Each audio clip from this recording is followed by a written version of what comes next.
Hello, good morning, and welcome to Sunrise Daily. Today is the 7th day. Can you imagine? January is already 7 days old. Amaya Makinde, good morning and welcome. Good morning and welcome. And it's a beautiful day here in the nation's capital. This heat, Ayo, I've never seen beginning of the year that is hot. This is the time when we get cold. It's the time when you close your windows, but for some reason, it's still hot. I've been waiting for the cold to kick in. It's just not happening yet, but we'll see. Good morning and welcome. I'm Kayla Magwa. Well, climate change is gradually, definitely hitting you, and now I hope you know what it means, climate change.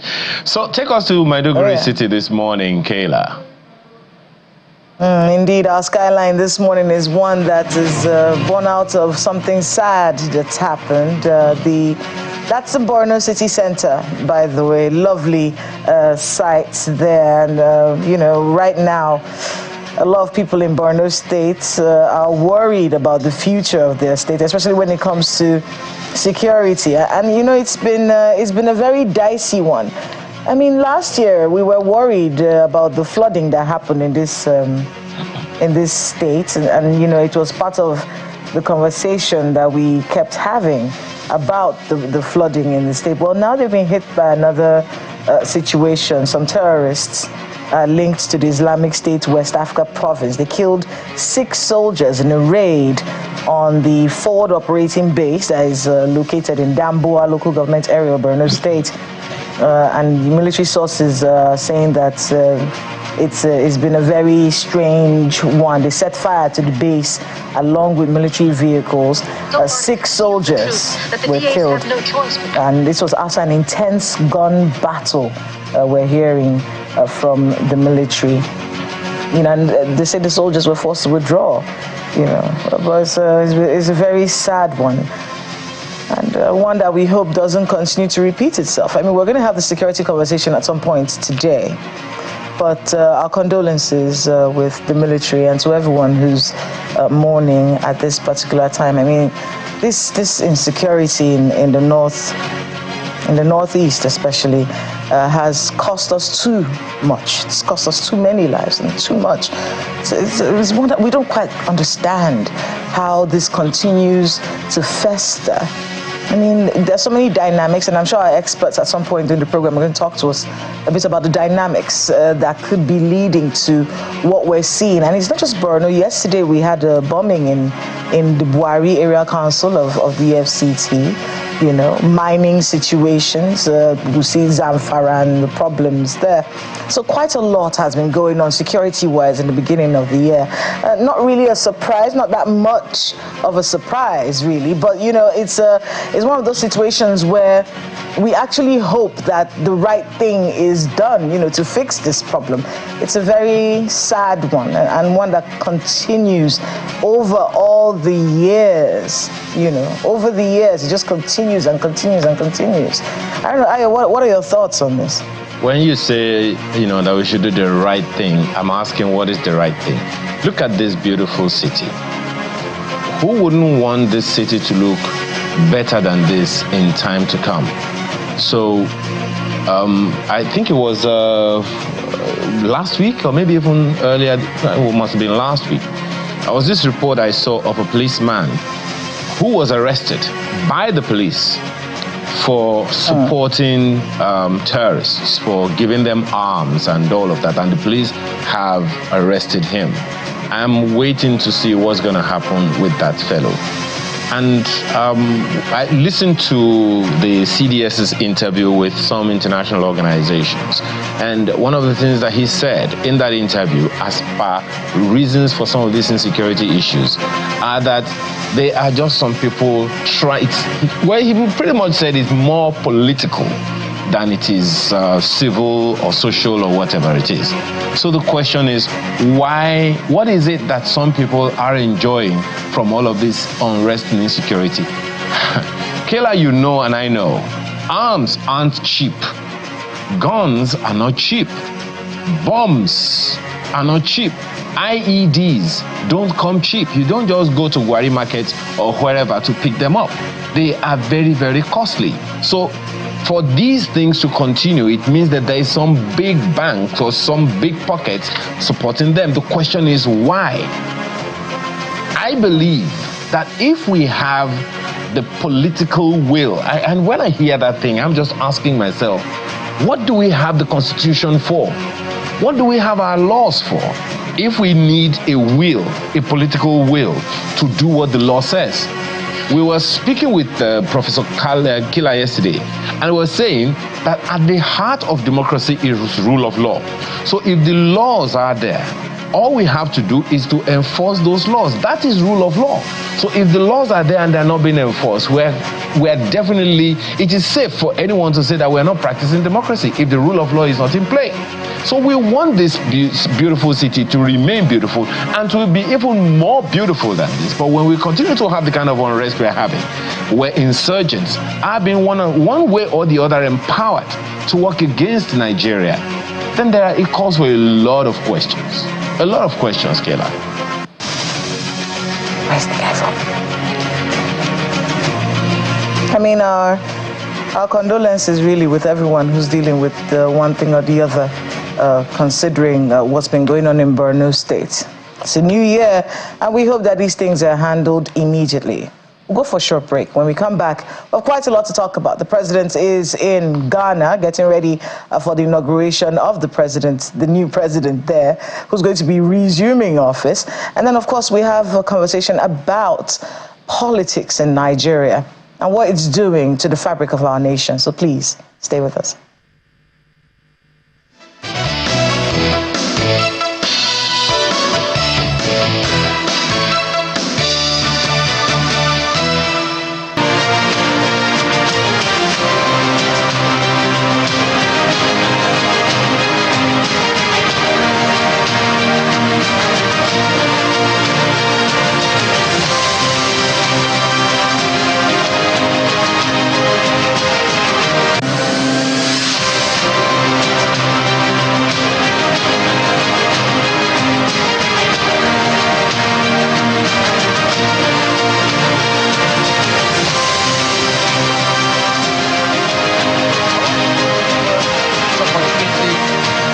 Of advice to the governor of our state.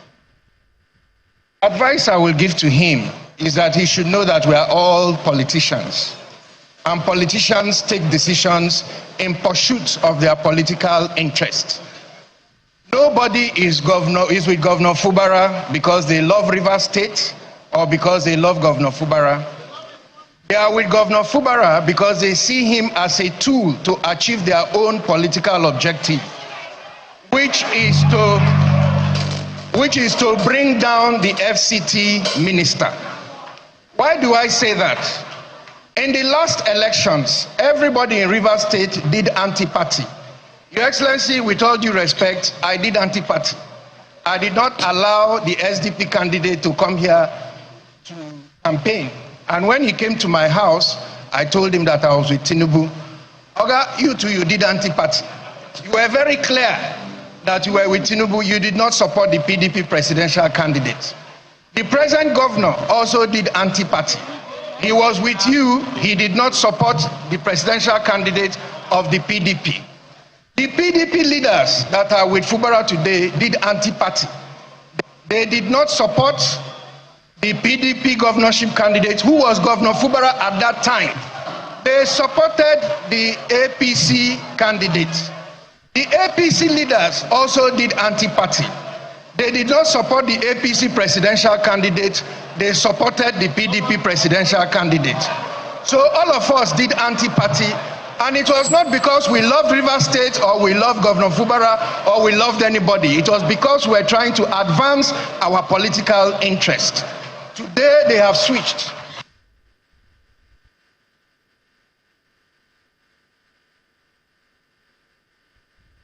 That conversation that happened in Rivers State is actually opened up quite a lot of issues, and that's going to be our first conversation today. Everyone did anti-party? What does that mean? And what does that mean when we talk about political ideologies? What do political parties stand for? It was a very frank statement that he made, one that a lot of people agreed with. We could see the affirmations on the faces of people. And most importantly, I waited. A lot of us waited to see if there'll be some kind of disciplinary measure. Or you are confessing to doing anti-party activities. That's not what we stand for as a political party. We have to bring some order to this situation. And nothing was said. We'll try to understand that and unpack this situation with our two guests this morning. We have a political analyst joining us. First of all, Mr. Jido Joe, a development consultant and political analyst. Thank you so much for being with us on the program. It's a pleasure, Kayla. Happy New Year. Happy New Year. And Mr. Nnamdi Iwuji, public affairs analyst as well. Thank you so much for being with us on the program. Thank you for having me. Good morning and Happy New Year to you. Same to you as well. Let's start off with Jide. When you heard that statement from Mr. Magnus Abe, were you surprised or... I was upset, but what did it make you think about when you heard it?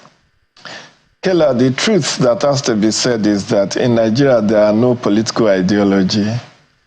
The ideology that exists is on paper, is in the constitution of the parties. In real practice, people follow their stomach, not their party constitutions. What Senator Magnus Abe said just validated the notion that all of us who are political scientists and political watchers knew that in Nigeria, at least I can say for certain, very much unlike in Ghana and some other places, in Nigeria, politicians primarily join politics not for service, but for personal aggrandizement. And aside from that, they look for platforms. Someone described political parties as a special purpose vehicles that politicians use to advance their interest. And that's exactly what happened. What Senator Magnus Abe said, ordinarily, in a strong democracy where party ideology and party discipline holds sway, should have warranted disciplinary measures against him. But then you saw him. He lost out in the party primaries of, I think, APC. And when he lost to, I've forgotten his name, he moved. He said to the press, he said, I'm going to be a contestant in this governorship election. And barely a few weeks to that election, he defected to SDP and picked the ticket of SDP. Today, he's back in APC. Because of what? Even Peter Obi said he will never leave APGA. After his 8 years, he left APGA for PDP, tried to support a candidate against his anointed candidate in the first election, Willie Obiano, tried to support someone against him in the second term. The guy did not win. Willie won a re-election. And in May 2022, Peter Obi left PDP for what? Labour Party. Today, no one can say that Peter Obi will be in Labour Party in 2027. So what happens is that politicians look for platforms to advance their interest. And once that platform, and that's why you see a lot of defections that is even happening in the National Assembly and State House of Assembly today, because there is no belief in any strong ideology. I was in Ghana in 2008. I observed their elections. If you see people who will say, I'm an NDC person. You see people say, I'm an NPP person. And come what may, they stand rain or shine with their party. When John Mahama lost 2 consecutive elections, there are those who remained in NDC, irrespective of the fact that they lost. But today in Nigeria, you only very few states you can say has remained either PDP or AD or APC from time. everyone looks for, and the leadership of the party, because the members are not the one funding the parties. Tell her, I say with all authority, membership dues does not come in to run the parties. The people who run the parties are bigwigs, money bags, who has deep pockets. So they determine what goes on in that party. And if their interest is not protected, they will leave. And we have seen someone like Atiku Abubakar leave PDP, go, come back, multiple times. That you wonder whether there are even principles that are driving the the participation in politics. So that for me is a summary of all that we are seeing. And it's very difficult to call those power brokers in the party to order, because you know, if you lose them, you are losing resources. I mean, it's a very dicey one. Very, very. We're going to be joining one of our sister station in Ghana, because John Mahama's inauguration is coming up, and President Bola Tinubu is actually going to be at that inauguration. We're trying to get that ready, just so we can get what their expectations are. Because, like you said, you know, when it comes to elections, in other parts of the world, they stand for something. It's so clear. Even in other parts in Senegal, in Africa, you can tell that this person believes this is what my party stands for, and this is what we are pushing. And then when that government comes in, you know what to expect, because the person they've articulated what it is that they want. Listening to Senator Magnus Abe, and it's not just him, a lot of people have said all these things over the years. What does the fact that a political party doesn't have, like Mr. Jido just said, that political parties don't really have ideologies that are driving them. They're just special purpose vehicles, which is one of the most popular phrases of 2024. What does that do to the fabric of democracy in the country? I'm going to get that response from you, Mr. Iwuji. Okay, thank you. Is looking at that video, it's quite disappointing, because in Nigeria political system, I think for us to get it right, we have to embark on serious political reform. And a situation whereby what is the stand of all these political parties? We have to find a way to enshrine these activities of political parties in Nigerian constitution. For instance, if you defect from your party to another party for so reason, you are going to be disqualified. Just give us a moment. Let's see if we can touch base with Maxwell. Yes. Maxwell Agbagba. He's a senior journalist with Joy FM and Joy News Ghana. Good morning, Maxwell. Hello, good morning, Kayla. It's nice to have you on the program. Talk to us. I mean, it's supposed to be an exciting day in your country with the president resuming office. What party is he from? And let's hear from you what the expectations of the Ghanaian people are as John Mahama resumes office. Yeah, so he contested elections on the ticket of the National Democratic Congress, which is one of the biggest of the two political parties in the country. The outgoing government is the New Patriotic Party, that is NPP. They are going to hand over to NDC, the National Democratic Congress. Now, John Mahama is set to make history as the only Ghanaian president to be sworn in 3 times. Now, in the year 2012, he was the vice president. That then President John Evans Atta Mills died whilst he was still in office, and so the mantle of leadership fell on him to become the president. So that evening of 24th of July, when the president, the then president John Evans Atta Mills died, he was sworn in, and from the 24th of July 2012, he became the president of Ghana. Went ahead to contest the elections in December 2016, and in December 2012, he won that election. And then 4 years later, in 2016, he contested again on the ticket of the NPP, but he was voted out.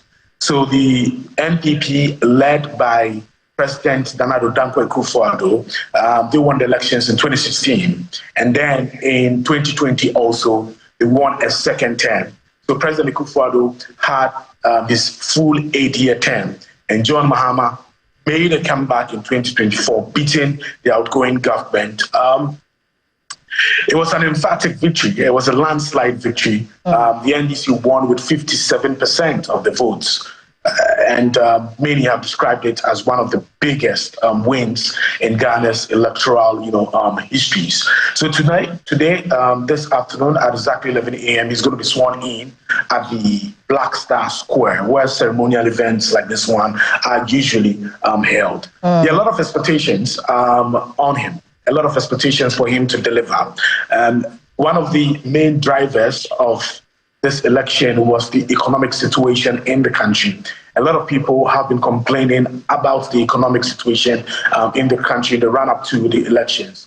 The outgoing government has been explaining that this was brought upon us as a result of COVID-19 and then the Russian-Ukraine war. But many people are not taking that explanation. The opposition especially, and the people who are feeling the pinch of the economic crunch in their pockets say it's as a result of the mismanagement of the economy. So the economy was the main driver of this election, and Ghana's currency has not been really stable against the dollar.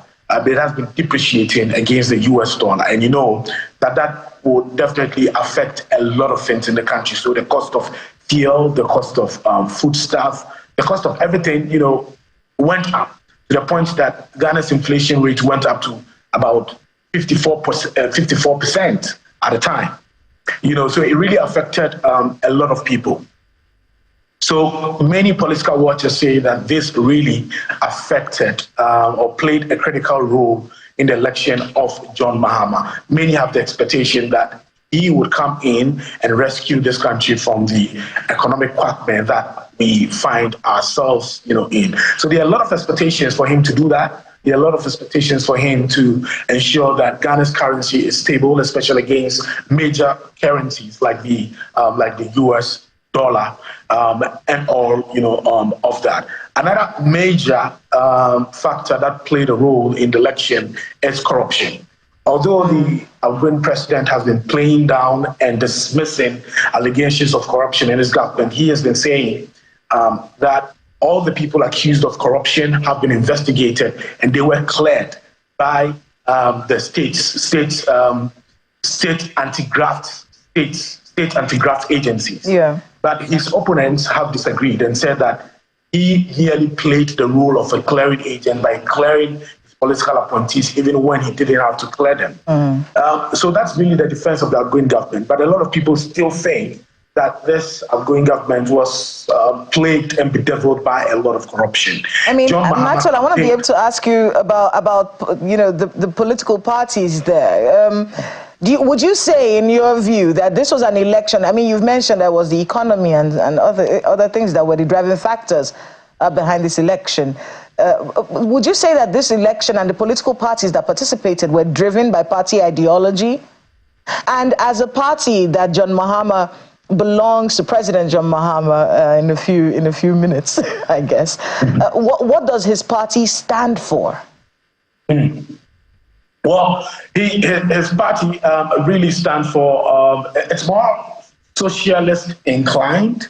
That's what the National Democratic Congress, stands for. And they've been making the point, throughout the campaigning that it's time to bring back those socialist, ideologies. But some of the key promises that he made in the run-up to the election, especially was the 24-hour economy. Which he says is going to provide jobs and put Ghana back on a proper economic footing. So he describes it as 133, so one job providing employment for 3 people and 3 shifts. So that was one of the flagship economic policies that John Mahama campaigned on the back of the 24-hour economy policy. And in the run-up to the elections, they composed songs about it and all of that. And it really resonated, with the people. For a lot of young people who are unemployed, they believe that the 24-hour economy is going to provide them, with jobs. And so many of them went out massively, to vote for John Mahama. Now, another flagship program that got the NDC a lot of votes, according to political watchers, is the promise to root out, corruption, eliminate corruption completely. Like I mentioned earlier, there were accusations of corruption against this outgoing government. The NDC, led by John Mahama, campaigned on the back of recovering all loot that have been allegedly stolen by the outgoing government. So he promised, and what he called the oral operation, recover all loot. He promised that, and he said if he's elected within his first 120 days in office, he's going to ensure that all loot, is recovered, and he calls it oral. He has a social contract with the people. So in the run-up to the elections, he promised the people that in the first 120 days when he's elected, there are some critical policies that he's going to put in place in the first 120 days. One of them also has to do with the scrapping of what he describes as nuisance taxes. So we have what we call the electronic levy here in Ghana. When you send a mobile money transaction, you pay some amount as e-levy. He promised to scrap that. Now, we also have in place betting taxes initiated by the outgoing government. All bet winnings are taxed 10%. Now, this promise of scrapping that particular tax also resonated, with the people, especially the Ghanaian youth. So they went out massively to vote for him. He says in his first 120 days in office, he's going to scrap, that tax. We have the emissions tax also. We have the COVID-19 levy also. He says he's going to scrap all of that. So really, there are a lot of expectations from the Ghanaian people. I mean, the President John Mahama does have his work cut out for him, but exactly. It's going to be a very interesting day. President Bola Tinubu is there. We're going to be seeing the visuals of that. So congratulations to you and the people of Ghana for getting your new president, who's an old president, but the new one, So 21, he's an old new president. Congratulations again. I know you have to go on air right now to get to work, but thank you very much, Maxwell, for being with us on the program. Anytime. That's Maxwell joining us there. Maxwell Agbagba, senior journalist at Joy FM and Joy News Ghana. I mean, listening to him, it does. I feel bad. It does feel like they know what to say. They know where we're heading with this man. It's quite unfortunate, like I was saying before.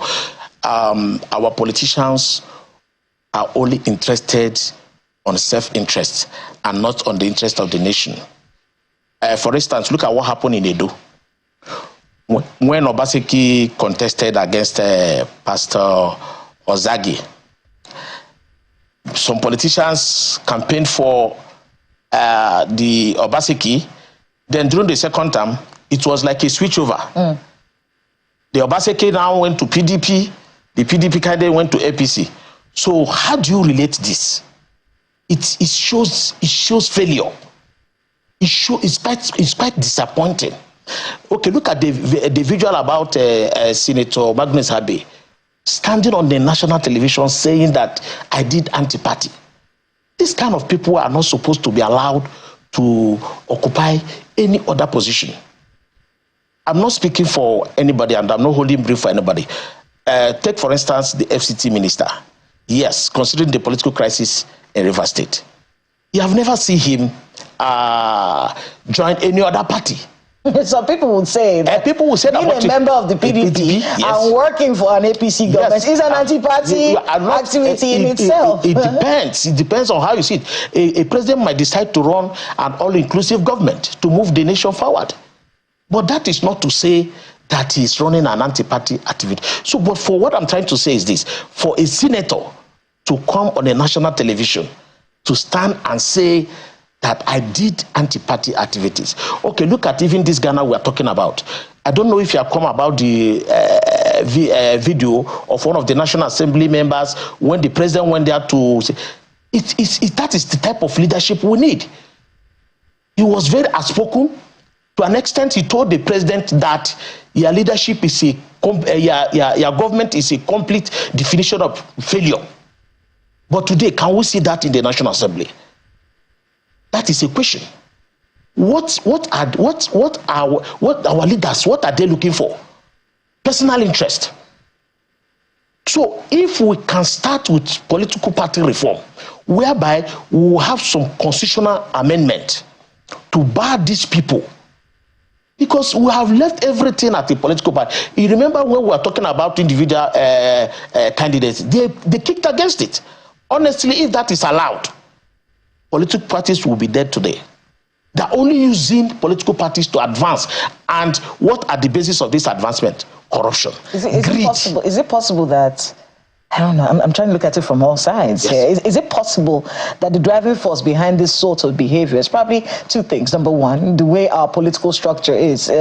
When everyone kept talking about Edo State and the fact that those councillors and the local government, it wasn't very surprising that they were going to be removed, because it's a flip-flop, isn't it? Exactly. The APC government is in. If you're from an opposition, you'll probably not be able to thrive very much in a place if you're the opposition to the governor. So many times you see these things coming up here and there. But I want to be able to understand what can happen, Jide. What kind of solutions is it possible to solve this? What kind of reorientation can fix this? Is it laws, like Nnamdi is saying here, that we should make it against the law and then punish people? Would the punitive measures work? What can be done? See, Kela, the biggest challenge we have is culture of impunity. Our laws are replete with regulations, sanctions, punishments, disciplinary measures, but not so deaf as those who will not hear. Today, you see almost all the political parties having leadership crisis. But if you pick a copy of their constitution, and it's available online, you just don't have to go and buy a paperback. Just read through. You will see everything in flowery language. If you are offended, steps to take, that. But today, rather than even looking for internal resolution, they are heading to court. Everybody is heading to court. Now, courts are so congested with political party matters that they are robbing ordinary citizens who have civil and criminal matters before their Lord justices to even breathe. Abga just resolved his own leadership crisis a couple of weeks back. It went to Supreme Court. Labour Party, we don't know when that one will end. It's not so much about what is written. You see, someone says something, and I believe so much in it. Attitudinal change is what we need. You can't legislate attitude. Because no matter the kind of, who are even the ones to initiate this reform? They are the politicians. The political class are the ones that will give you this so-called political reform. And when they do, they put a caveat that will be like how they can circumvent that same law. They always put it there. Look at the electoral 2022. We all applauded it. We said this is the best thing after the birth of Jesus Christ. Today, we are amending that same law. We will have another one or an amended version before 2027. Why are we perpetual reformers? Why don't we reform our attitudes? I've worked with political parties for over 2 decades. I have a lot of respect for them, but I think they are most blinded by ambition, inordinate ambition. It's just about my way or highway. If I don't get what I want, it's PhD, pull him down, pull her down. Just pull it down. If I won't get it, nobody else. It's crabism. It's all about crabism. If I don't get it, nobody else will get it. And they will swear. And you see them spending humongous sums of money. Cases that should really be like a family affair you resolve, they will go to court. And then they start getting injunctions from High Court to court, Federal High Court to Court of Appeal to Supreme Court. Issues that ordinarily it can be resolved without even resorting to. There's what is called, do you know that INEC have what is called Electoral Alternative Dispute Resolution Unit? Oh, yeah, they do. EADR. A funded department. Yes, a funded department. A funded department. Where parties can go and have issues resolved at no cost to the parties. But they will not go there. They would rather go to court, flexing muscles. And you know, I said something. When party members don't pay dues, they are not paying levies. They are just dormant. Like a cannon fodder, anybody that has money can use them. And they use them to pursue their own personal interest. That is why you find it extremely difficult to call to order people like Magnus Abe, who comes on national television to say, I did anti-party. But he was looking for accomplices. You know, so everybody does anti-party. You did it. My FCT minister, you did. So that you don't single him out. But we all know that in the status of the parties, in the constitution of the party, anti-party is an offense. And you could see that PDP has tried to wield the big stick to suspend some members. I think Dino Melaye is under suspension.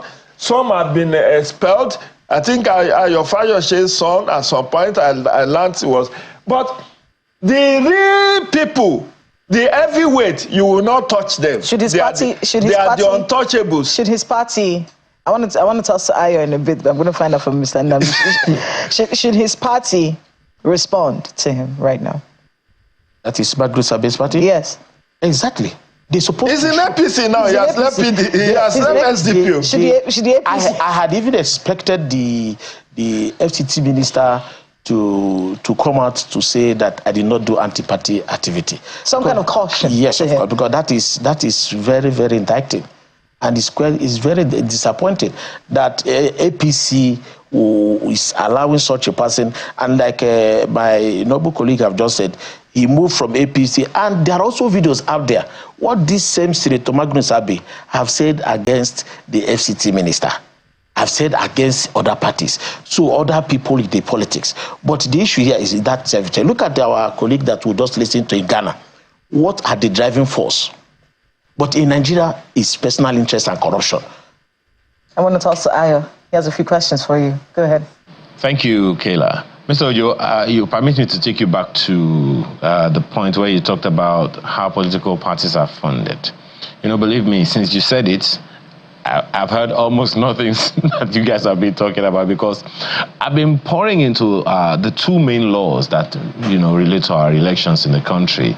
And I'm looking for where it says specifically, members of a political party shall pay X amount or shall even pay any money at all. I can't find. The closest to it is what is in the Electoral Act 2022, Section 90, that says the political party shall not accept or keep in its possession any anonymous monetary or contribution, gift, or property from any source. A political party shall keep an account and asset book into which shall be recorded A, all monetary and other forms of contributions received by the party, B, the name and address of any person or entity that contributes any money or asset which exceeds 1 million naira, and on and on and on like that. Could that be could it be an assumption? And I've checked the Constitution as well. There isn't any such thing specific. I see a lot of don'ts as opposed to do's in terms of money. So could it be the reason why the big wigs or the big pockets are the ones that are running affairs as opposed to membership dues? Ayo, let me be very sincere with you. You need to check the constitution of each of the political parties. The Constitution of Nigeria and the Electoral Act of Nigeria only regulates elections per se. The issue with political parties are within the regulation of INEC. And INEC had what is called political finance manual and political finance handbook, which is ancillary to the party constitution. The party constitutions have a whole sections on funding of the party. And membership dues is one of the sources of funding of parties. You also have levies. You also have donations. I tell you for free, and you can fact check me on this, Ayo. Every member of a party that is elected either as a governor or as a member of legislative assembly as a fraction, it depends on which party, maybe 15% of your salary is paid to the party to run the party. The law also allows for fundraising. But what I'm saying, and these are, I mean, I'm one of the leading experts in campaign finance in Nigeria. I've worked with INEC on this. I've worked with different political parties on this. Issues of funding of party is at the center of why we do not have discipline. You are supposed to pay membership due annually or monthly. You fail to pay. You don't even ask for audited report of your party. So a money back comes and donates 1 billion to the party. Are you telling me that that person will not have a say in how that party is run? Let me take you back to what Senator Alimadu Sheriff said when he was brought in to run PDP. They brought him because they believed he is a deep pocket, he can help run PDP. But when he was trying to assert his authority and making certain nominations and all of that, they said, no, you can't have it that way. And he said, oh, when I was using my funds to run this party, I'm a very nice man. Now you don't want me to have a say in how this party is run. So, well, I don't want to mention names. Many of the political bigwigs that are beating their chest and strutting and saying nothing will happen, go and check out. They are usually the financiers of the party. And because they are the one bankrolling the affairs of the party and not the members of the party, it then becomes difficult to discipline them. Okay. We know how one individual brought 3 past chairmen of his party in this country. 3 past chairmen. One individual being responsible, telling the world that I made you who you are. I made you the chairman of this party. So what does that tell you? How did that person have that kind of influence? If not because of the financial muscle that is contributing to the running of that party. Okay, let me ask Mr. Iwuji, do you see that as an issue as well? Because, I mean, going back to what Mr. Ojo said, I have talked about this quite a number of times. I've seen the membership card and the amount contributed of members of the old UPN in the Second Republic. I saw it with my own eyes, how much they contributed per month. They had membership cards, and they had how much they contributed, and it was all recorded.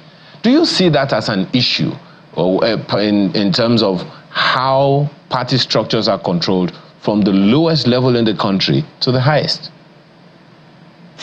Yes, the issue of party financing is a major challenge. For instance, there's one of the states in the southeast, just recently, during this last December, where some political bigwigs came from the other party to join the other party. A state governor came out and said, now we are all equal. In fact, that they are free to occupy or contest for any position they want. And if you look at the records of these political bigwigs that affected, it is just based on their funding of the party and what. But meanwhile, there are people that have been suffering for this party. I want to tell you, sir, that the issue of some of our political, the question is, do they even have a register? Is there any register existing? It's not existing. There is nothing like what is existing. It is their personal interest, greed, whereby somebody will come to this party, the next day he jump over to the next party and the whole structure will be given to him. Like I told you, sir, in Edo, when the governor joined the PDP, a democratically elected state executive of the party was dissolved just for the interest of the governor. Is that how to run a political party? And a hand-picked party officials recommended by the governor was inaugurated as the party executive. So in this case, what will you call it? Okay. Because the governor have come in to fund the party and all that. As such, the rule of law is no longer taking place. Okay, let me ask Mr. Ojo. To answer your question, that is a very major problem. Okay, so Mr. Ojo, let me come back to you on that. Because when we were talking about anti-party activities, the anti-party conundrum, actually one of the questions that came to me, how do we even define anti-party activities? Because I'm not sure that if, this is just me postulating, Mr. Ojo, if these people understood what it meant, what the meaning of anti-party activities, whether they will still continue in that light or not. That's a question that I'm still asking. How significant do you see anti-party activities in the entire democratic experience that we are having? Is it a reason for us to remain the way we are?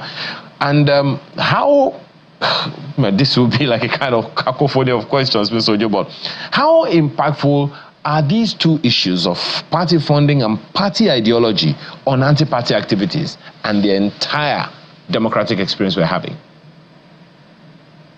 Thank you, Ayo. You see, you don't need to search, you don't need to look too far.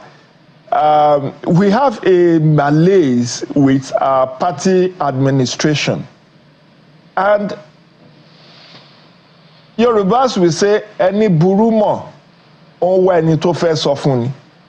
you are a bad person, you know you are bad. Some people say, I'm bad. But some people are bad, but they are looking for who to tell them that you are a bad man. When you do anti-party, you don't need a Cambridge or Oxford University to give you the definition of anti-party. When Senator Magnus Abe said I did anti-party, he gave a rider, he gave an anecdote. He said, look, I was the governorship candidate of SDP. The presidential candidate of SDP came. I refused him opportunity to campaign in Rivers. He joined SDP on the eve of that election. As Dr. Nnamdi here said, they handed him a free ticket, or maybe he bought it. Whatever. People have been in that party, nurturing the party, contributing to the growth of the party. Then somebody came at the 11th hour because he has money.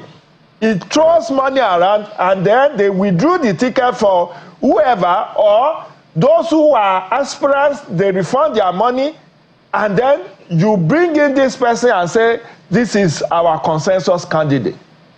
Now, when you know what your party stands for, your party is having a presidential candidate, and you are a stakeholder in the state, you are supposed to rally behind this, your presidential candidate. But what did we see in the lead up to 2023 presidential election?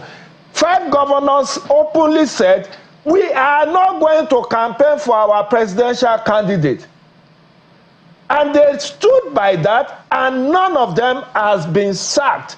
None of them has been suspended. None of them has been expelled from the party where they committed this anti-party. Mr. Ojo, we knew what happened. Mr. Ojo, just for a quick one. Do you think that anyone who has openly or secretly been involved in anti-party activities, do you think they should be arrested? It's not about arrest. You don't arrest people. This is a free entry and free exit. Political parties are all comers. But you said a while ago that it's an offense for anyone to go into anti-party activities. It's an offense as contained in the party constitution. If you pick any of you can download any of the party constitution. It is clearly stated if you commit an anti-party activity, you risk either being suspended or be expelled from the party. If it wasn't an offense, why should there be suspension? You had about 5 or 7 people PDP suspended last year. I think the son of your father, I think Senator Dino Melaya and few others were suspended. Why? Because they said or alleged that they did anti-party. So if it wasn't an offense, there is no need to suspend them or to expel some of them. Is so that also saying, my apologies, for the Mr. police to now come. My sincere apologies, Mr. Ojo. Is that to say that even though it is an offense at the party level, it is not an offense at the national level, at maybe in the Constitution or in the Electoral Act? Is that what you're saying?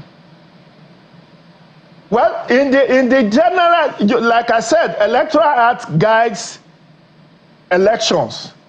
The Constitution leaves the regulation of political parties to INEC. That is in the 3rd or 4th schedule of the Constitution. And what INEC is supposed to do is not to even go into the internal affairs of any parties as to who conducted anti-party or not. What INEC just does is to make sure that each of the political parties are in compliance with section 221 to 228 of the Constitution, which are the sections of the Constitution that regulates political parties. For instance, section 223 says that if you are going to form an executive of your party, it must reflect the federal character principle of the country. But it doesn't go ahead to talk about what is anti-party or what is not anti-party. These are left to the political party to decide. But what I'm saying here and now is that those who engage in anti-party knows that they are doing anti-party. And they do it for pecuniary purposes or for other political interests. As Senator Magnus Abe said, that they all did anti-party to advance their political interest. Whether that is permissible, whether that is noble, whether that is something that is laudable, it is for you and I to determine. Because I felt that if you condone anti-party, you are strengthening culture of impunity, and you are going to ensure that the democratic consolidation of Nigeria will become near impossible. Okay, let me ask Mr. Iwuji this morning this one question. How much or significantly do you see these anti-party activities that have been with us almost to the entire Fourth Republic impact on our general democratic experience? It has impacted us negatively. It has impacted us negatively. And these anti-party activities, it is what is incubating the issue of corruption in Nigeria. Like I said earlier, we have to do political party reform or political reform, whereby, for instance, the issue of if you leave your party and declare for another party, your seat will be declared vacant. I think that they got it from the Constitution. We can still amend the Constitution. Take, for instance, from the Canadian Prime Minister, who had just resigned. So we have to strengthen our Constitution. We have to, we don't need to research about it. The issue of anti-party activity is what is breeding this issue of corruption and greed. It's quite unfortunate. And for instance, as a leader, you're supposed to maintain integrity and dignity. If it is in the United States of America, this particular comment alone, the person involved would be tendering resignation, either as a party member or a government official. But today, we are still busy clapping for them. Tomorrow, somebody will still stand on that to come on national television to say what is very wrong. So if we can amend the Constitution, I'm not talking about the Electoral Act, because those who have failed to obey their party constitution has failed to obey the Electoral Act. Say, what are we talking about? But I think Constitution will be a check on it. And now, let me say this. Admitting that we don't have in the Constitution of a tenure system, don't you think, sir, that this same politician will even tell you that May 29 to May 29 is not 4 years. They will go to court to get injunction so that they can extend their tenure in office. It's quite disappointing. It's very, very embarrassing. So constitutional amendment will check this. So to answer your question, sir, that it has impacted us negatively. It has breeded corruption, and it's very worrisome. I think one of the biggest fears when it comes to anti-party activities and the temerity to talk about it like it's normal. I think one of the biggest fears is that this shouldn't be normal. It's almost like it's like the theater of the bizarre, where things that should be wrong suddenly becomes a norm. And I can see that kind of happening when it comes to political parties in Nigeria. It started with Mr. Deokukwe when he said what he said last year. We should have raised a lot of eyebrows about how we run political parties in this country. And then watching it unfold up to where we are now, where someone can openly say it on national television, and no consequence, which is where Ayo's question comes in. The fact that you don't have fidelity with your political party, you see, it becomes an anti-party when you refuse to leave the party and stay within the party and working against the interest of the party. It's not like you are not free to resign and leave. Donyo Okupe left Labour Party and said, I'm no longer in your party. But it is better that way than to remain in Labour and be constituting nuisance and romancing either the ruling party or other opposition party. I mean, people would argue, Nnamdi, that you can change your mind. Yes. I'm allowed to change my mind if I don't like the way this party is being run or I don't like the candidate that has been brought forward. I can change my mind. The question is, should there be consequences for changing your mind? There will be no consequences, but the issue of you changing your mind, what are the objective? Is it for personal interest? What are the standard procedure? That's supposed to be for instance, our president today has been in AD to APC, to APP, to APC as a leader. And he maintained and retained there as a top political leader. That is what shows leadership. I'm not holding brief for him. But whereby you jump from one party to other, it will make even your followers to lose confidence. Now, look at somebody like Senator Magnus Abe. PDP will be afraid of him to take him even coming by 2027. APC will also be afraid because you have already announced yourself as a disaster to the party. Doing anti-party activity, even stopping your presidential candidate from campaigning. We should, in as much as you have rights to change, but there's supposed to be level of morality in whatever we are doing. It's going to be difficult to create that morality in politics. I don't know how that is supposed to work, but just in a few seconds, Mr. Jideojo, just so you can wrap up for us going forward.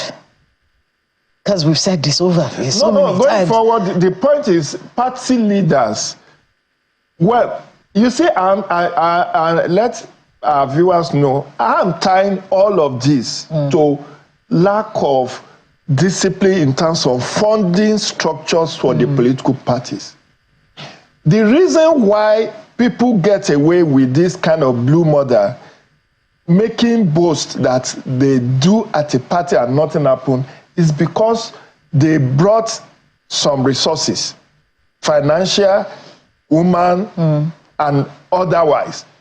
When you do that, if the party members are the one funding the party vibrantly and vigorously, they will be able to call the bluff of certain people who wants to take them for a ride.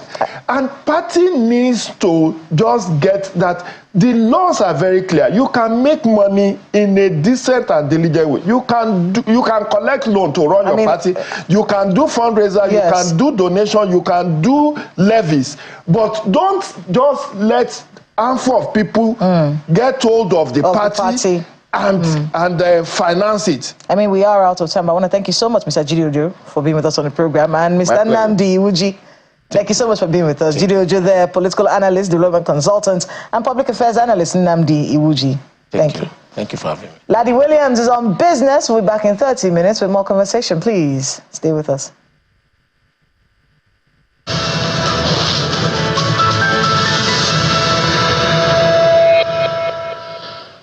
Thank you. Well, Kayla, it's another trading day in 2025. We see the year is moving along just fine, but let's get to the top stories that set your agenda now. We're seeing oil prices, we continue the downward slide for the second consecutive session today as a technical correction followed last week's rally. That's weighing on the market where predictions of ample supply and a strengthening dollar. We see Brent crude futures that jumped about 28 cents, dropped there $76, 2 cents a barrel. US WTI, that's the US grade there, 0.45% down, still holding above that $70 psychological level. Last week, both benchmarks enjoyed 5 consecutive days of gains, reaching their highest levels since October, fueled by hopes of increased fiscal stimulus to boost China's struggling economy. So all eyes still on China, even in 2025.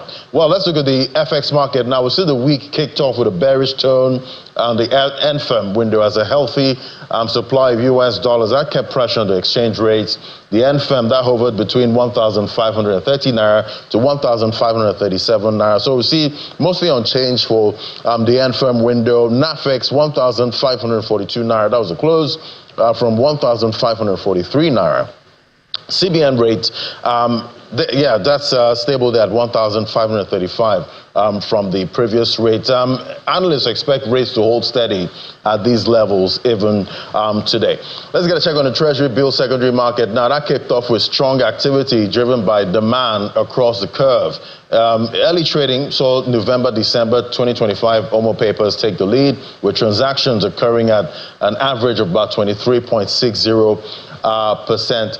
As the session unfolded, focus shifted to the shorter end of the NTB curve, particularly for the March-April 2025 window. Trading volumes were subdued due to wide bid-ask spreads. Looking ahead, analysts are saying a quieter market is expected today as participants remain cautious in anticipation of Wednesday's NTB auction. All eyes on that NTB auction. That's coming up tomorrow. So that's what's playing out for that market. All right, to other stories now. The Aba Power Limited, that's the electric distribution company serving Abia State, has announced a substantial increase in its electricity tariffs, with rates soaring by over 50%. The new tariff rates came into effect January 1st, 2025, following an approval from the Nigerian Electricity Regulatory Commission, that's NERC.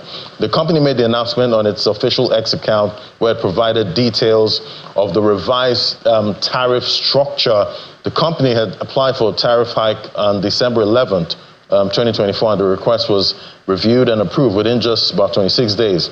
Under the new structure, customers in Band A feeders will now pay between 219 and 241 Naira per kilowatt hour, a significant rise from the previous 99 Naira per kilowatt hour. Band B customers will be shared between, they'll be charged 180 and 203 Naira per kilowatt hour, while Band C feeders will face rates ranging from 145 to 205 Naira per kilowatt hour. I would say the Yuletide celebrations may be over, but the cost of major food items in most parts of the country remain on the high side within the first week of the new year. This comes amid the expected impact of the 180-day or 150-day tax waiver on food import, which was announced by the federal government in the middle of 2024, as well as drop in petrol prices by the NNPC, Dangote Refinery, and other major petrol marketers across the country. In this report, we examined the reaction of food commodity vendors to these announcements and the expectations for the prices in this new year. Take a listen. Nigeria's food market has demonstrated resilience throughout the years in the midst of economic headwinds, such as inflation and supply chain disruptions facing the country. At the popular Mile 12 market, known as the vegetable hub of West Africa, some of the vendors acknowledge that while there has been a reduction in the prices of ingredients such as tomatoes and pepper, high cost of transportation still poses a major challenge for both farmers and vendors. The cost of fuel price, definitely I will tell you that it is not reduced from what people are expecting. And it is one of the reasons, or one of the major problems that we businessmen are facing, especially we that we are supplying food from various places across the board, across the country, supplying food items from northern part of the country to the southern part of the country. Elsewhere at the Daleko market in Mushin, the report is quite similar, with many vendors lamenting the impact of the subsidy removal while citing that they have not felt the impact of the 150-day duty-free import window for food commodities by the federal government, particularly on some staple items. When we talk of tax on any food commodities, is a lie. There's nothing like that. All food are so expensive. If you want to discover my lie, you can go to companies. A lot of companies that used to give their customer half bag, one bag, they cannot be able to afford it. However, renowned economist and CEO of financial derivatives company Bismarck Riwane explains the factors delaying the impact of the import waiver announced by the federal government, as well as the reduction in petrol prices. In spite of the duty waiver, we have not seen that reflect in domestic prices yet.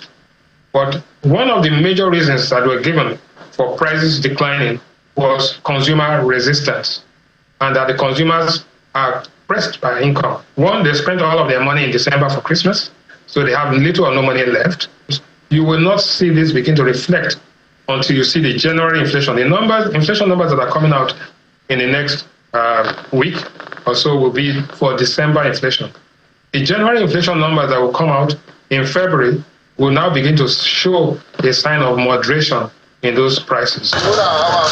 It's just a few days into the new year 2025, and Nigerians are optimistic that the cost of food items will become more affordable in the coming months, as they expect that government's latest initiative and lower fuel prices will drive down costs eventually. All right, let's get a check on the commodities market now with Mr. Bismarck Riwane, MD, CEO of Financial Derivatives Company. Great to have you on the show, sir. Good morning.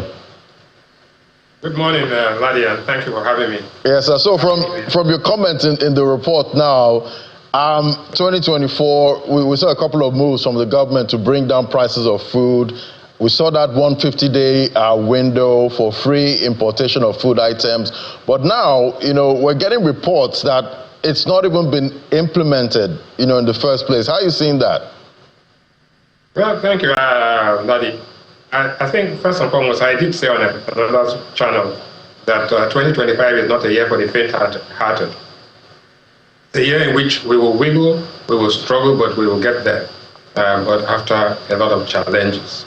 So I think we'll start off by saying that January is going to be very different from December, in the sense that, one, we have seen the exchange rate stable at about 1668 to 1680 in the parallel market, because people are going to buy dollars to go back out. We also begin to see price resistance from consumers who have actually burnt out all their cash. Yesterday's survey showed very clearly that a lot of items actually declined. The items that prices declined were beans, palm oil. Palm oil was down by 8.3%. Beans dropped by almost 8.11, and vegetable oil actually dropped by 15% from 23,000 to 19,500. Milk dropped from 4,500 to 3,800, and those are notable declines. But we did see some increases. Among the items that increased, generally speaking, Irish potatoes, which went up from 170K to 250,000, an increase of 42%. And we try to ask ourselves, and one of my colleagues is going to be talking about that on Business Inc., why are Irish potatoes increasing in price? One, the problems in Jos and Plateau, but two, I begin to see people who are buying burgers with chips, fish and chips, chicken and chips. So it's becoming a new wave of using chips as against plantain, that is potato chips, as against plantain and against yam chips. So that swing, which because the price of potatoes were relatively stable in the last year, have now seen a surge in that direction. But generally speaking, I think that we are going to have a very interesting first quarter. I think that the inflation numbers that are going to come out, like I said on the news at 10 yesterday, are going to show some moderation, but those will be the January numbers. What's going to come out for the next inflation data that's going to be published will be that of December. In December, we saw the price increases because of the festive season. But having said that, the price of petrol is down, the price of diesel is down, the price of kerosene is down, and therefore the transportation costs are going to be lower. And we're going to see a big differential between urban and rural inflation, because that movement of goods and logistics costs, which has been pretty high, is going to kind of stabilize. All right. So, Mr. Roddy, still looking at this, 180-day window for, free importation of some of these foods. I saw a report on Business Day saying that the Nigeria Customs is saying that the Ministry of Finance did not provide, the list of importers and their approved quotas to, facilitate the importation of these basic foods. So I'm wondering, would we have seen a difference, in prices if this window was truly implemented? Well, you see, we say out there that bureaucracy is the enemy of efficiency. So what has happened is that the Minister of Finance and the economic team have actually come up with a plan. But what has happened is that bureaucracy has stalled it, but also opportunities have taken advantage of this to create shortages. So what were we seeing? We saw the price of rice decline, but it's gone up back up. We're seeing this, and there's a big difference between the price of perishables and the ones that are being imported. But I think it's a monumental disaster if we couldn't take advantage of it. And that window officially should have closed by this week. But I think, and I believe that the government will extend that window. But as long, whether the window is open from now till forever, until the bureaucracy is out of the way so that people can bring in these commodities and at the same time pass on the price benefit to the consumers. Don't forget, we are in the planting season. So now we are going to be having food shortages between now during the planting season. And next time you will get the big swing or drop in prices will be during the harvest. This will be a major problem, because the aspiration of getting inflation down to 15%, which was announced by the federal government, may not be met. And first and foremost, I don't think that was going to happen. Our projections are for 27%. So even to get down to 27% will require a lot of work. And that work means that we have to get rid of the bottlenecks in the system. The major bottleneck is bureaucracy. The second bottleneck is speculation and gouging of customers. And the third bottleneck, actually, whether you like it or not, are the leakages in the system, the bureaucratic, the leakages that people make money out of it at the expense of people. The beneficiaries of injustice are quite more than the beneficiaries of policy. Because I'm wondering, at one point, will Nigerian consumers get a break? Because we're still seeing projections for January. It seems food prices might still stay elevated. No, I think that the prices begin to moderate as January happens. But between January and February, and traditionally over the years, over the decades, January is always the time when prices fall. Why? Because people have finished all their money in December. They spent even the money they didn't earn. 2, January they pay school fees. 3, this is the time when you've just announced that there's an increase in electricity tariff. Very likely and almost imminent that there'll be an increase in the telecoms tariff. Even though these things, the increase in tariffs in electricity and telco is going to lead to increased productivity, but the lag between when the prices go up and when the impact is felt is going to be a bit long. So, like I said at the beginning of this program, 2025 is not a year for the faint-hearted.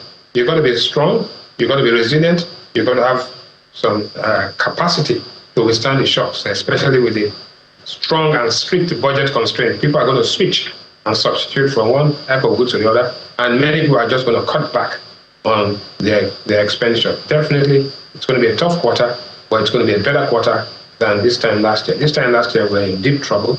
Now we are in what I can call mild trouble. So, Mr. Ronnie, do you see some kind of light at the end of the tunnel, or is it a freight train coming at consumers? No, I see light at the end of the tunnel in any case. we project that there will be growth of about 4% this year compared to growth of about 2.5 a year and a half ago. So growth is everything, and that the investments begin to come in. But I don't want anybody and all of us to be swayed or carried away by this misguided enthusiasm that things are going to turn around very quickly. I think the worst thing to do is to have a crisis of false expectations. Let us be very intentional, very strategic, but very measured in what we do and what we expect. Remember, talk is cheap. People are going to be saying all sorts of things. But if you, there's a big difference between analysis and propaganda. So we are going to have to stay our way to be on a really realistic path. And that's what I'm emphasizing this morning. Talking about expectations, what are you seeing for PMS and diesel prices in 2025? I think, to be honest, and I have been extremely objective here, if the differential between the price of petrol in Nigeria and the neighboring countries widens, then we'll go back to where we are. So for now, there's a price war. For now, there are efficiencies that are being passed on. So I do not think that the price of petrol will drop below its current level of about 900, which is the price that Dangote is selling to retail wholesalers.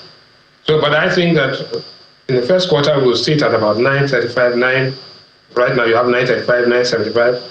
But at the end of the first quarter and early in the second quarter, we'll begin to see it go back up towards 1,000 naira, because global oil prices, as you see today, Brent is already at $76 a barrel. The exchange rate holds stable. So I think that the fact that it is not falling, that the price of petrol is not increasing sharply is a win. And the fact that the Dangote refinery has helped stabilize things and is actually what we call the Nigerian white knight. It's like a Hail Mary pass in American football. That has helped Nigeria. 1, quality. 2, guaranteed quantity. And 3, encouraging as a price leader to ensure that these products are well priced and efficiently priced. And at the end, the benefits are being passed on to the market and the consumers. Consumers need a breaker. They need it so much now because they're falling, there's income poverty and there's multi-dimensional poverty, which is actually choking Nigerians right now. All right, Mr. Moroni, I hope we get more Hail Marys, in this 2025. Thank you so much, Mr. Bismarck Orani, MD, CEO, Financial Derivatives Company. Thank you for having me. Happy New Year. Happy New Year. We'll take a break now. When we come back, we'll get a check of what to expect for investment opportunities in 2025. That's in a moment. Just stay with us.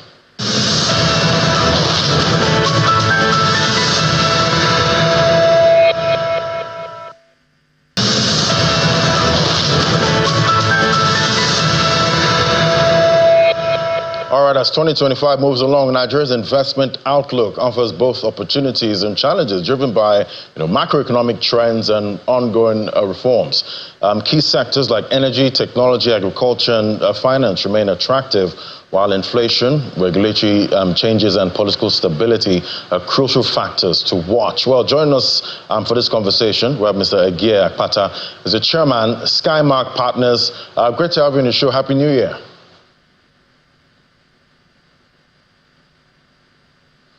Okay, you might have to unmute. I see your mouth moving, but I couldn't hear you.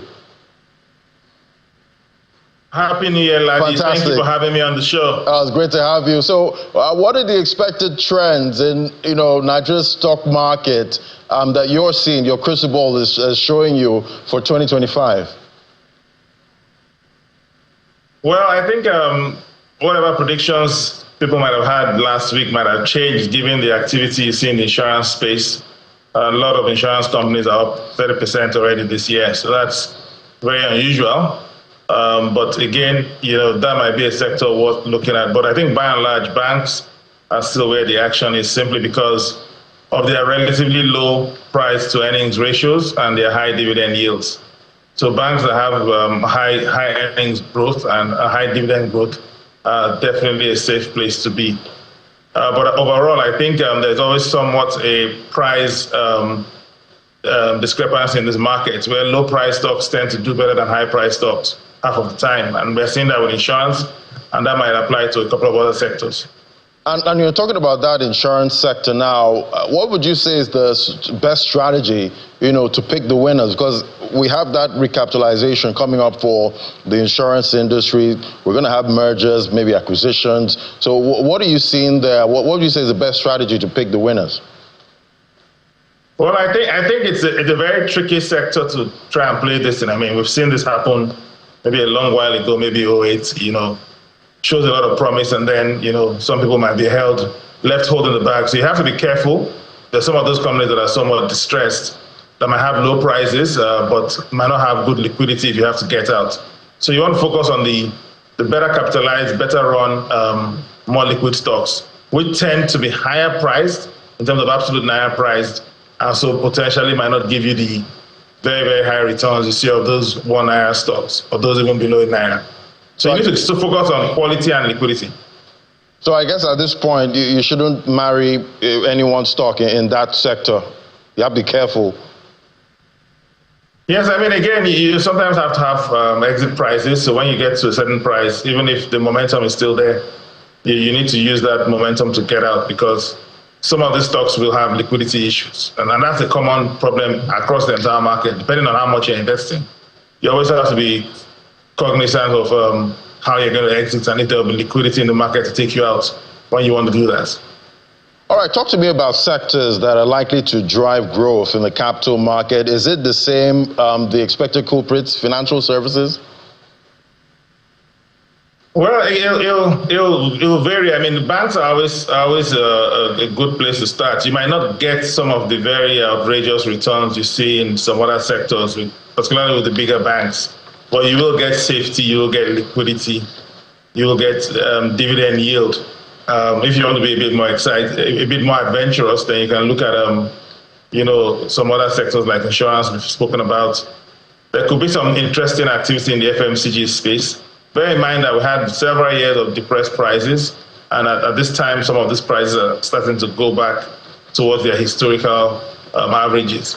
A lot will change if foreign investors come back into the market. They've been more or less absent for a while, and the kind of stocks that foreign investors like are probably a place to target. So the high quality FMCG names are probably worth looking at right now.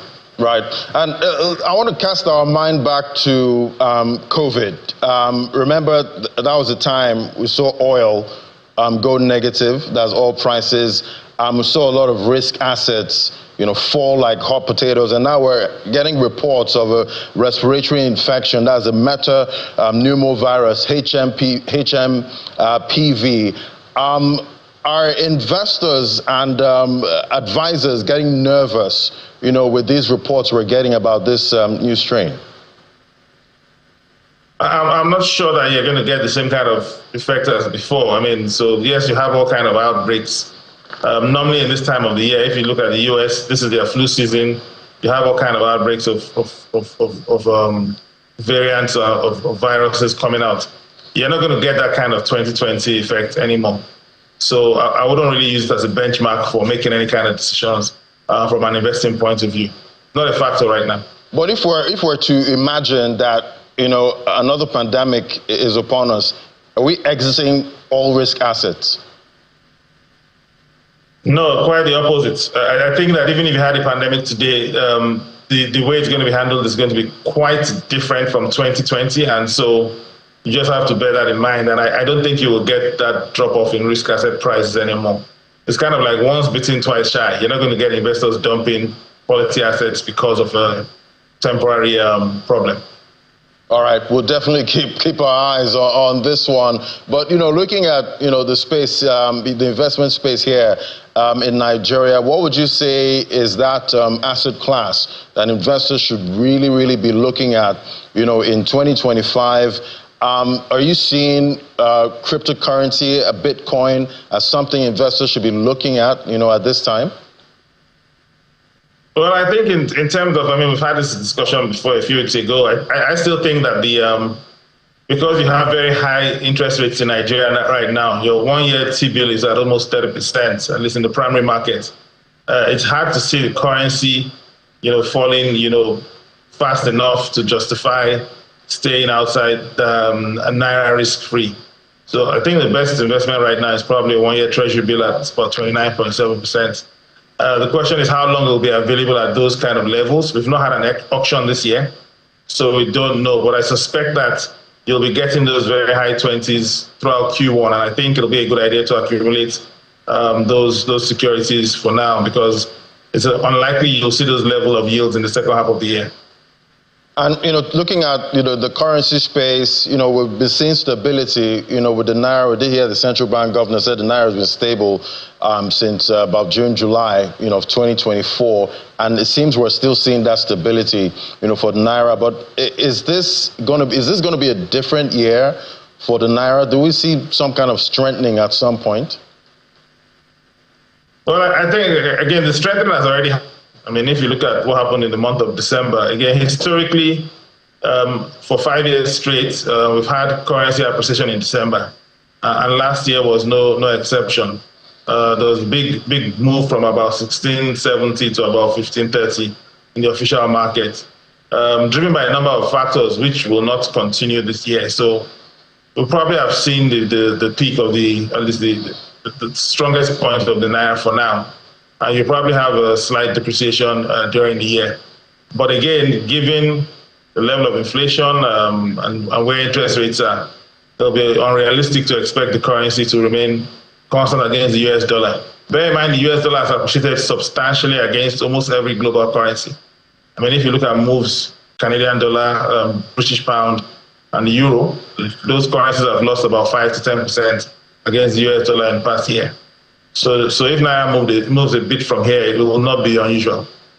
All right. So is there a possibility this might be the year for the Naira? Possibly. I mean, this will probably be the best performing year for Naira in the past 4 years. Now, best performing does not mean appreciating or no depreciation against the US dollar. It just means less depreciation than you've seen in the past. You're not going to see the currency lose half of its value in 1 year. That's not going to happen going forward. You might see a 10% drop in the official market. But I think what's more concerning is the spread between the official and parallel market. That had collapsed in the past, and now it's opened up to about 120 Naira, and it's still widening. So it's not clear why that is happening, but that's probably likely to continue happening unless the central bank pushes some money into the BDC sector. All right, I guess so much for investors to look out for in 2025. Still early days. We'll keep tracking to see how it plays out. Thank you so much. And that's Mr. Ege Akpata, as the chairman, Skymark Partners. Great having you. Happy New Year. Happy New Year. Thank you. All right, that's the show today. Markets are open right now. We'll give you a summary of what's playing out on Business Incorporated. That's at 1 p.m. Thank you for watching. I'm Ladi Williams. I hand things over to the Sunrise Daily team.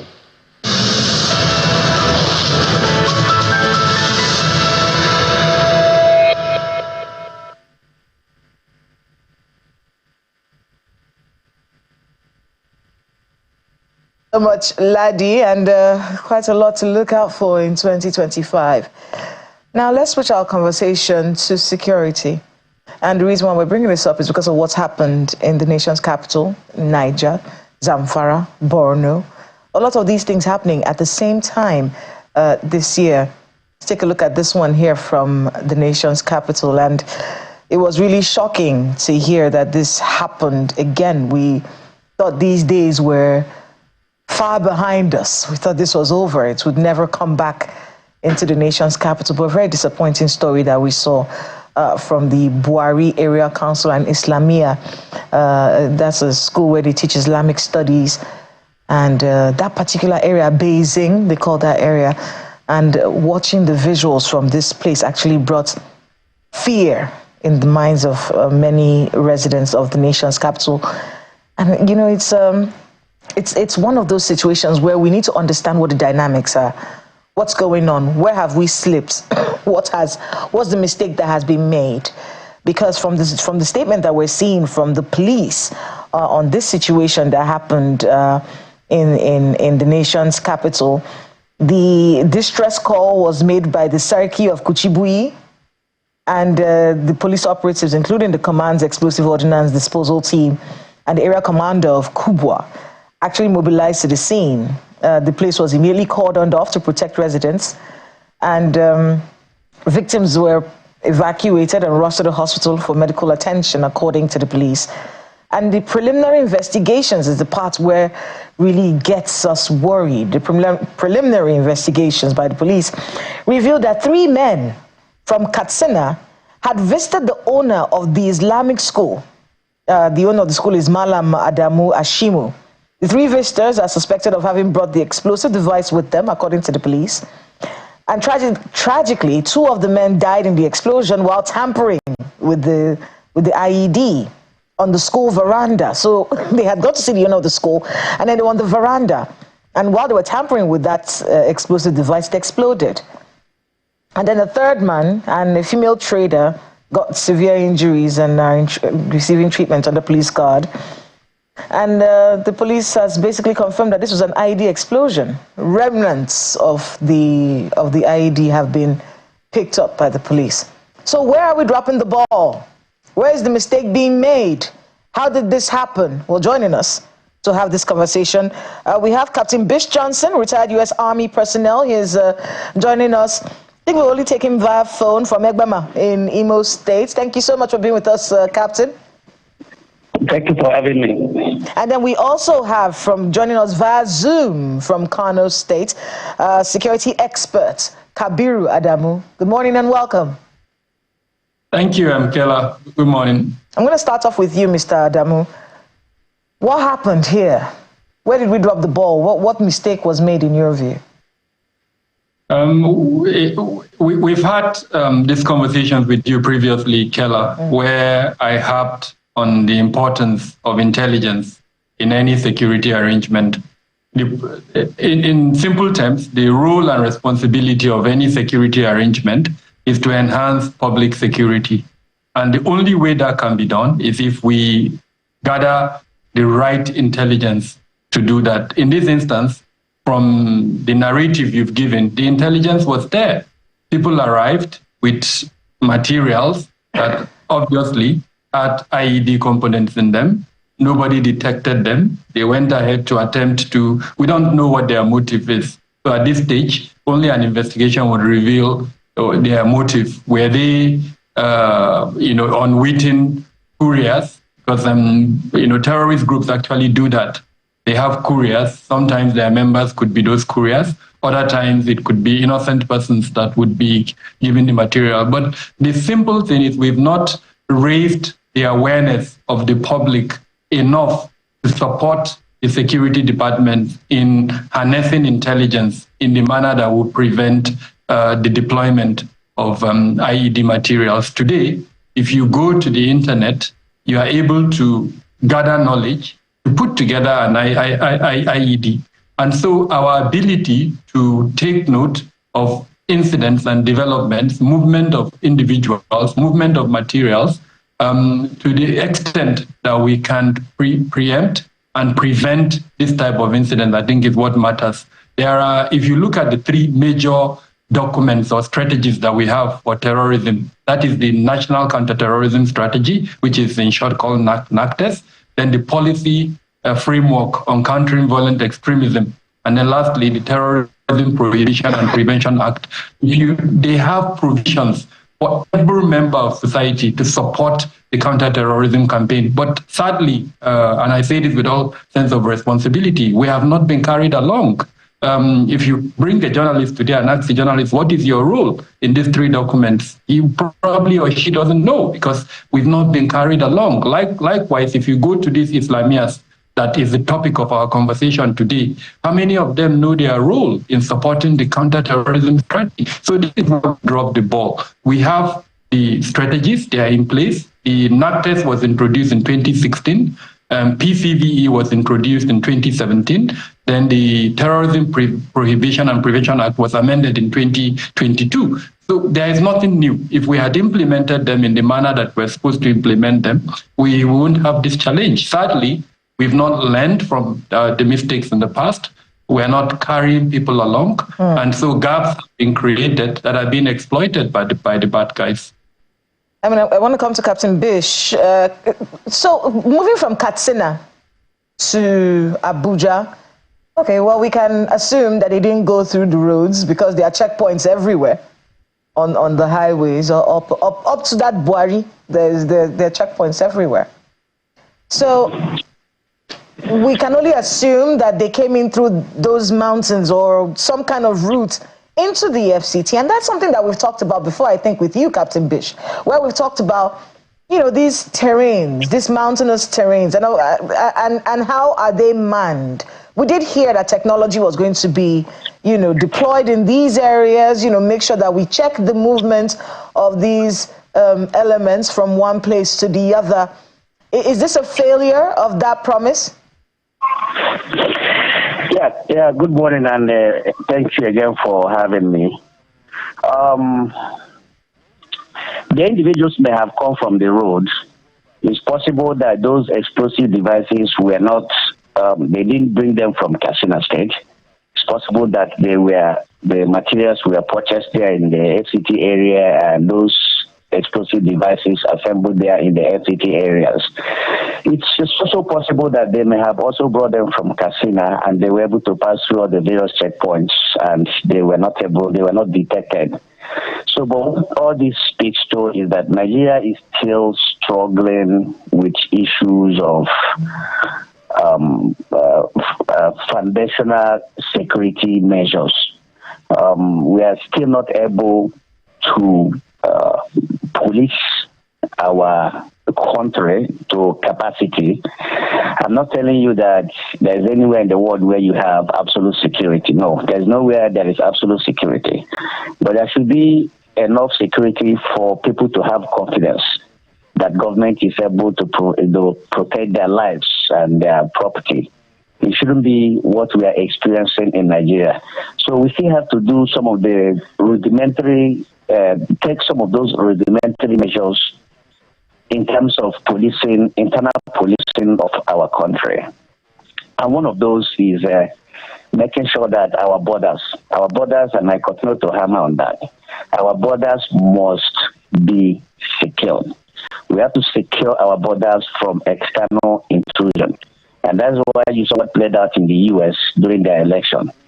You can't leave your borders porous and expect to have a secure country, because not everybody that is pouring into your country is coming with good intention. So we have to isolate ourselves from these criminals that are coming outside Nigeria, so that we will be able to deal with the criminal elements that are within Nigeria itself. So what we see is that we're running in circles. We're leaving our borders open, and we're trying to solve internal security problems that we're having in Nigeria. Meanwhile, people are crossing our borders, criminals are pouring into our country, and they're terrorizing our citizens. So the fundamentals of policing is still lacking in Nigeria. And until we take care of those rudiments of policing, which I have said includes making sure that our borders are secured, beefing up the capacity of our law enforcement agencies, not just only the police, and that also includes the immigrations, the customs, the prisons. All of these agencies that are saddled with the responsibility of enforcing the law and protecting lives and property, improve their capacity through technology, as you have said. There seems to be a whole bunch of ungoverned spaces in Nigeria. And the reason why those spaces remain ungoverned is because somehow we have killed local government administrations in Nigeria. We've held local government administrations, which are the level of government that is closest to the people. And in each of all these instances where we have had security breaches, they are occurring at the local levels. These rural areas that are very minimal or even zero government, which the local government administration is supposed to have covered. But because the local government, we don't have local government, a functional local government structure in Nigeria, those areas seem not to have any government presence, and nothing in terms of policing is taking place in those areas. I want to be able to I don't want to lose that train of thought. So let me bring in Kabiru Adamu. Well, you heard what Captain Bish talked about there, local governments and its failure. And these things are happening at those levels. The one in Abuja happened in Buari, which is an area council, has an area council chairman. And then the one that happened in Borno, in Damboa. Damboa is a local government area as well. You know, the roles that these local governments play in ensuring that we don't have an influx of people who do not mean well for our country. We've heard the military and even state governments, you know, refer to, oh, these people are not from here. They come from outside into this place. Whether they come from outside or they are from there. I think maybe you should speak to that dynamic when it comes to local government, you know, organization and security at those levels, especially in the light of this thing that's happened in Buari Area Council that, as I said earlier, has a chairman, and then the Damboa local government area. Particularly in that Borno state, we were just excited recently that the state governor had subsidized the cost of fuel for farmers to 600 naira. And then this happens, the killing of 6 soldiers in this gun battle between the police and terrorists. Local governments in these areas, is there a fault line that we haven't been able to navigate? Yes, there is. And I think the Bola Tinubu Ahmed administration deserves a lot of commendation for putting ahead this, I would say, noble objective of attempting to grant autonomy to the local government, level of governance, as it were, in spite of the resistance that came from certain quarters. Now, we're hoping that in this 2025, I've seen a few releases from the administration suggesting that they will ensure that the granting of autonomy to the local government would be achieved in this year. And so we're also hoping that it wouldn't just be financial autonomy, it wouldn't just be political autonomy, but they would also be incorporated into the several requirements of governance, including security. So in other words, it's not just for the local governments to have that autonomy, but how are we going to incorporate them into different aspects of governance, including security? Now, part of the challenge at the subnational level, if you look at the state government, is that there is no capacity building, no harmonized approach for governors to be involved in the security,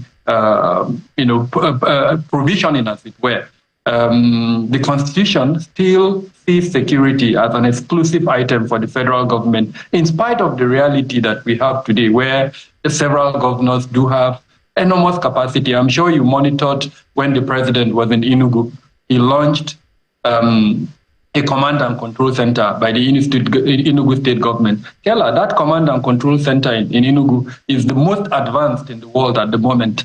It has technology for biometrics, where faces can be recognized just by the algorithm that you put on the computer. I doubt if there's any other platform, either at the federal or any state government level, that has that kind of capacity. So if a state government can invest like that, what are we waiting for? Why are we not incorporating the states into our security arrangement? So this is the area that I'm hoping, as we achieve that local government autonomy, we now also transcend the capacity of those local government chairmen to support the security arrangement. In my opening remarks, I talked about 3 policy documents that we have for addressing terrorism in the country. At what point are we going to meet the governors and the local government chairmen and introduce these strategies to them and tell them this is their role in supporting the implementation of that document? The reality, Kela, is the drivers and triggers of insecurity happen at the very local level in our villages. The recruitment, the radicalization, the weaponization happens at that level. So if we do not involve the governance elements at that level into our strategy, our national security strategy, then honestly, our actions will be futile. And this is the mindset I'm hoping that the administration will start looking at security from. They've talked about local government autonomy, but we need to move further by making sure we incorporate what the state... Those local governments in security. I want to pass to Ayo, because Ayo has a few questions for you. Well, thank you, Kayla. I'd actually like to speak with Mr. Adamu a little more.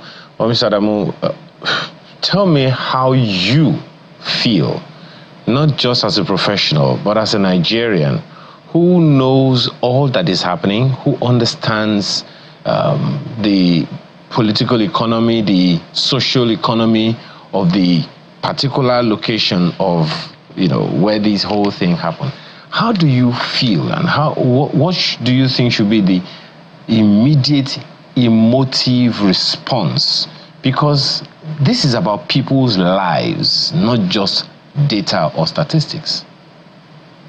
I feel in the sense that the solutions are there, and your platform, Channels TV, has given me enormous, opportunities to hear some of these solutions. I remember your colleague Keller did feature me in one of our programs where we discussed security in the FCT. And beyond that, I did tell Keller at that time that I had written formally to the Minister of the FCT to advocate on what I called a security approach. This is a public platform, so I wouldn't want to speak too much around that. So I feel a little bit sad that the solutions are there. It is not about deploying the military. It's not about deploying the police. It's about a holistic approach.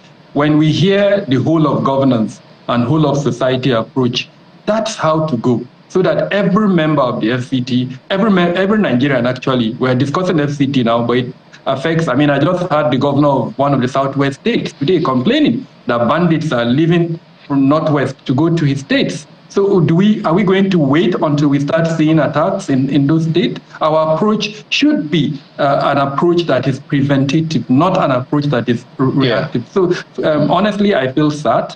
The fact that I spend a lot of time, I run a company. What's interesting, my sincere apologies for butting in, Mr. Adam. What's also interesting or even more heartbreaking is the situation in Borno State, where we understand that the military base was actually attacked. What touches me the most about that one, and a number of security experts such as yourself have spoken to it, one, intelligence or lack or failure of it, and then secondly, and Captain Bishop Johnson has spoken about that this morning, the extent of porosity at the borders, which underscores the importance, a very important need to engage the local communities a lot more. There is no doubt that the governor of Borno State is doing way too much, if there is any such thing.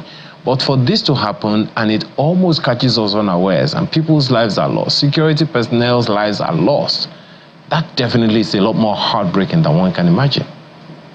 I agree. And honestly, every listener, especially those that have the capacity, the authority to implement, should pick those three documents that I mentioned: the NAC test, National Counterterrorism Strategy, the PCVE, Policy Framework on Countering Violent Extremism, and then the Terrorism Prohibition and Prevention Act as amended 2022. We don't need to reinvent the wheel. If you pick those documents, you realize that we already have the mechanisms. What is lacking is implementation. And so to that extent, perhaps the National Assembly needs to come in and conduct an evaluation and answer the question, why are we failing in our implementation strategy? Is it a weakness of our M&E frameworks, our monitoring and evaluation framework, or is it a weakness of perhaps lack of accountability within the security sector? If these are the reasons, then perhaps in 2025, the Bola Ahmed Tinubu administration should look closely at these areas, the area of M&E, strengthening M&E within our security sectors, and then enhancing accountability within that sector. So that, but Mr. Adamu, my apologies again. I am an acute optimist in the fact that we have if not the best, one of the best trained security personnel in the Army, in the Navy, in the Air Force, in the police, you name it. I believe, I'm persuaded, any and everywhere. So, I'm listening to the Chief of Defense Staff in recent time. One of the things that he said repeatedly is that, look, there is a role for the military to play, and the military will play its role. But then there is also a role for politics or politicians, and they will also play their roles. In fact, there has been some comments made that some of the insecurity that we see, they are a function of some political activities or a lack of it. if first of all, what do you make of that? That some people are actually behind the fact that Nigerians are dying over the years, and it will seem like nothing is being done about it. So there are two components to that. There are what we can call the triggers of insecurity, and then there are the drivers of insecurity. Now, most of those drivers and triggers are actually socio-political issues. Unemployment, inability to mitigate climate change, the poverty level in the country, issues around radicalization. Earlier on, I spoke about movement of materials that are used for making IEDs.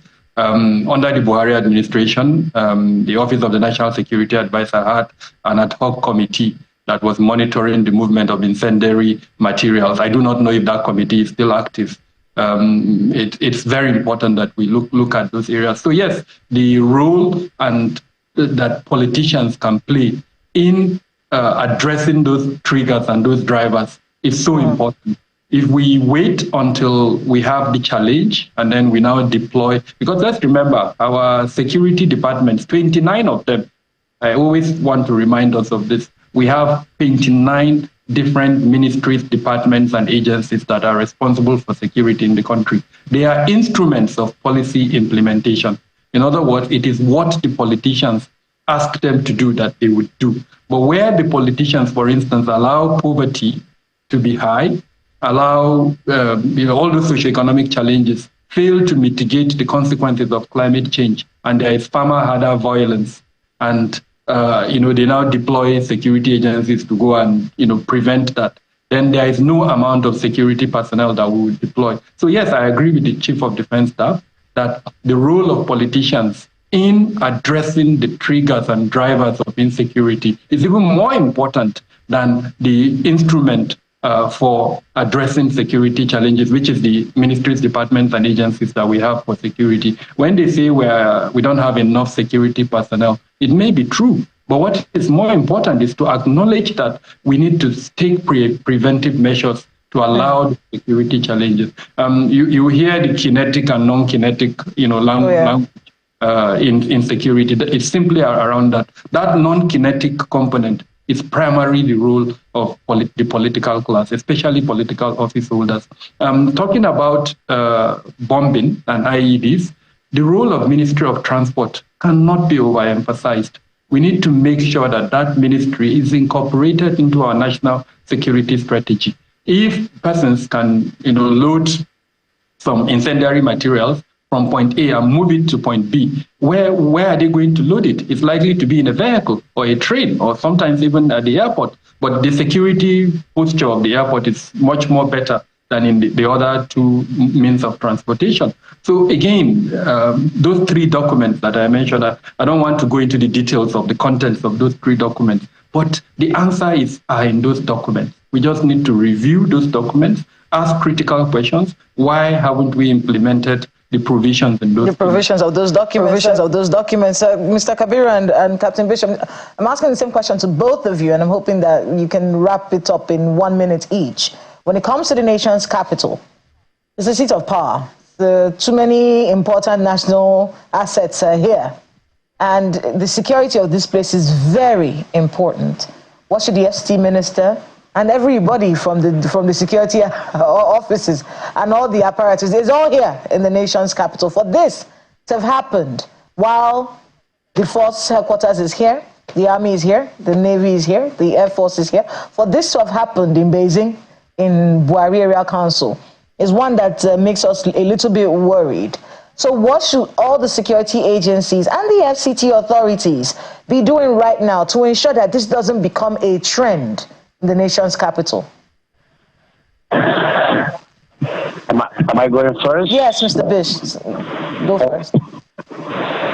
Okay, I don't hear Amu and Ayo, so I don't know what question was asked and what response was given. I can only hear you. Yes. Now, but based on what the question that you are asking, the security of every part of Nigeria is as important as the security of the FCT. That's why we are a nation. We should be able to provide equal security and enough security for every Nigerian citizen, regardless of the side.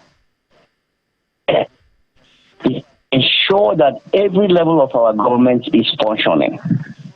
We can't wait for Abuja and secure every aspect of this country. Okay, I'm gonna have to stop you there so we can get Mr. Kabiru to give his thoughts on that as well in just 1 minute.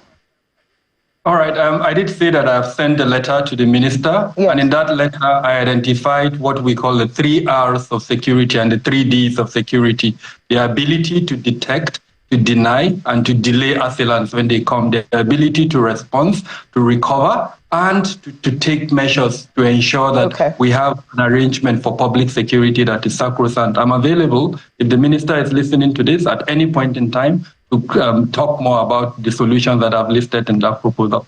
Thank you both so much for your perspectives this morning. Captain Bish Johnson, retired U.S. Army personnel, joining us from Egbe, Imo State via the telephone, and Kabiru Adamu, security expert, joining us via Zoom from Kano. Thank you both so much for being with us on the program, and good luck with all you have ahead of you.